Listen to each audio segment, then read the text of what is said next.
দেখছিলাম বিরোধী দলনেতাকে মাটিতে বসে আছে, তার রুম দেয়নি বলে প্রতিবাদ করছে। পাপ কোনোদিন বাপকেও ছাড়ে না। আমাকে 5 বছর রুম দেয়নি বিধানসভার মধ্যে।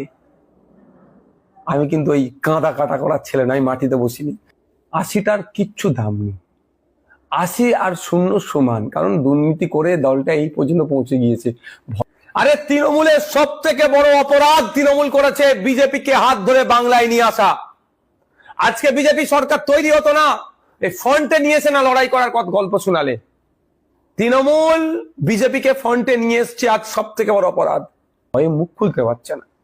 গতকালকে দেখছিলাম শিয়ালদাতে কোনো একটা কারণে এই একটা প্রোটেস্ট করছে, হকারদেরকে নিয়ে প্রোটেস্ট করছে, পজিটিভ, আমার কাছে নেগেটিভ না পজিটিভ। সেখানে দেখলাম 3 জন মাত্র এমএলএ, যে দলে 80টা এমএলএ 3 জন এমএলএ। শুধু তাই নয়, আর কর্মী সমর্থক মিলিয়ে 20টা থেকে 21টা হবে না। বাদ যাওয়া 27 লক্ষ মানুষের নিয়ে প্রতিবাদ আপনি একাই করেছিলেন এবং টিএমসির 80টা প্রার্থী থাকাও তারা চুপ হয়ে আছে। এটা আমি কিছু বললেই আবার কিছু সোশ্যাল মিডিয়া হই করছে। আমার অ্যাডমিনরা দেখাচ্ছিল, অনেকে রাগ হচ্ছে, বলছে এখনো কেন তৃণমূলের বিরুদ্ধে বলছে। আরে তৃণমূলের সব থেকে বড় অপরাধ তৃণমূল করেছে বিজেপিকে হাত ধরে বাংলায় নিয়ে আসা। আজকে বিজেপি সরকার তৈরি হতো না, এই ফ্রন্টে নিয়েছে না লড়াই করার গল্প শোনালে।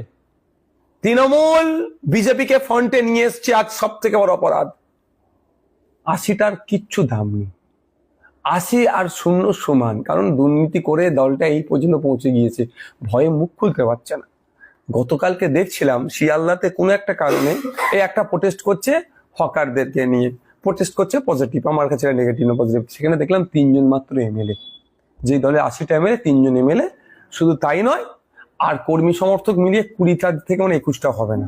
মানে বুঝতে পারছেন দলটা কি লেভেলে পৌঁছেছে। আমি বলেছিলাম 6 মাস যাবে না, এই দল ক্ষমতা থেকে চলে গেলে পোস্টে আপনার ফ্ল্যাগ মাদার লোক পাওয়া যাবে না। বলেছিলাম অনেক আগে, দেবেন পুরাতন রেকর্ড খুঁজে বার করবেন, পেয়ে যাবেন আপনারা। আজ সেই জায়গায় যাচ্ছে। আজকে দেখছিলাম বিরোধী দলনেতাকে মাটিতে বসে আছে, তার রুম দেয়নি বলে প্রতিবাদ করছে।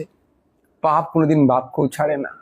আমাকে 5 বছর রুম দেয়নি বিধানসভার মধ্যে। আমি কিন্তু ওই কাঁদা কাটা করার ছেলে নয়, মাটিতে বসিনি। হ্যাঁ, বসেছে, প্রোটেস্ট করতে পারে। নওশাদ সিদ্দিকী আমাকে দেয়নি। আমি কারো মিডিয়ার সামনে কান্নাকাটা করছি নাকি? আমি চুপ ছিলাম। কোথাও লবিতে বসতাম, এখানে যে সেইখানে গিয়ে ওখানে গিয়ে বসতাম। আমি কাজ মিটিয়ে নিচ্ছি 5 বছর ধরে। বিধানসভাতে একটু আমি মানে আমার যতটা সামর্থ্য আছে সেখানে আমি আটকাইনি কিছু, মানে আমি চালিয়ে গেছি আমার রুম দেয়নি বলে।